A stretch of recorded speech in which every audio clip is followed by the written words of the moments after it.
Hi guys, good morning. Today we are going to talk about one of the Lithuanian prefixes, no. We have already done one lesson about the prefix pa and when it can mean that we have done something or we have done a little bit of something. Do you remember? That was the prefix pa. And today we will discuss no, which can also be used for cases where something has been done or when I have done something. And I'm going to give you 10 examples, 10 words to begin with. So the first one is nudažyti.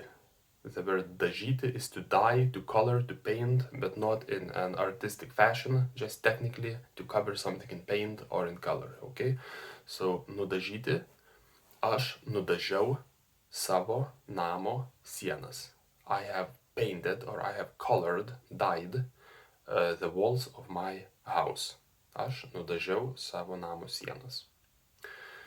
Now the second example will be aš nutapiau labai gražų paveikslą. Nutapyti is to have painted an artistic painting. Tapyti is to paint. To paint art. When we paint art, we say tapyti. So aš nutapiau labai gražų paveikslą. I have painted a very beautiful picture. Number 3, nuėjau pas draugą. Nuėjau.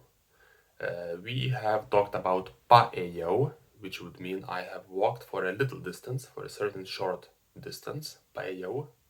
But nuėjau means I went, basically. I went to my friends.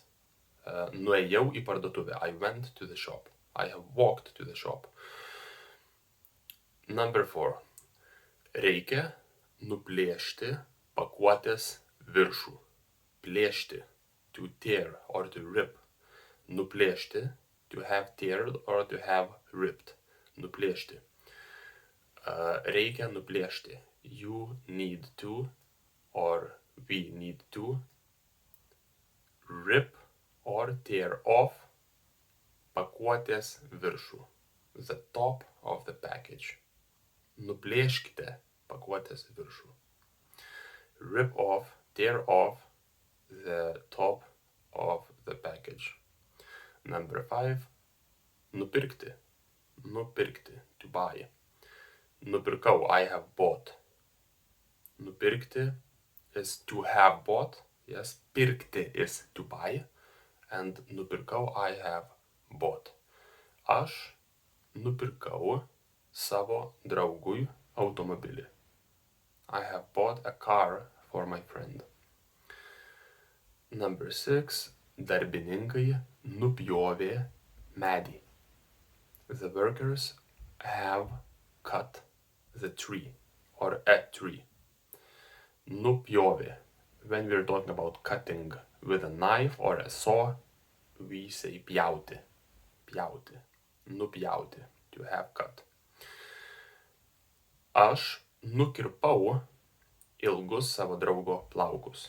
So nupjoviau is I have cut with a saw. Nukirpau, I have cut with scissors. Aš nukirpau ilgus savo draugo plaukus. I have cut the long hair of my friend. Number 9. Numečiau savo kuprinę į kampą. Numečiau. I have thrown or I have dropped. Aš numečiau savo kuprinę į kampą. I have thrown my backpack into the corner or in the corner. Or aš numečiau savo kuprinę ant žemės. I have dropped my backpack on the floor. The same is with throw. Aš numečiau kamuolį į kaimynų kiemą. I have thrown the ball to the yard of my neighbors. Aš numečiau kamuolį į savo kaimynų kiemą. And the last one, number 10. Vakar nuskyniau labai gražią gėlę.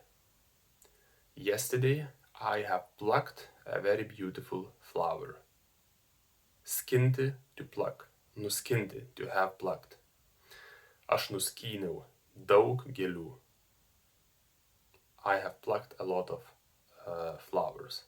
In this case, I would actually say priskyniau. Aš priskyniau. If I have done a lot of something, priskyniau. But in our example, with the prefix no, nuskyniau. Aš nuskyniau daug gėlių. A better example would be aš nuskyniau 2 gėles. Aš nuskyniau 3 gėles. Aš nuskinsiu tau gėlę. Okay, so this is it for today. 10 verbs with the prefix no. I hope it's helpful. And see you next time. Remember to comment, like, share, subscribe to the channel, and if you may, support the channel to keep us going. Bye bye.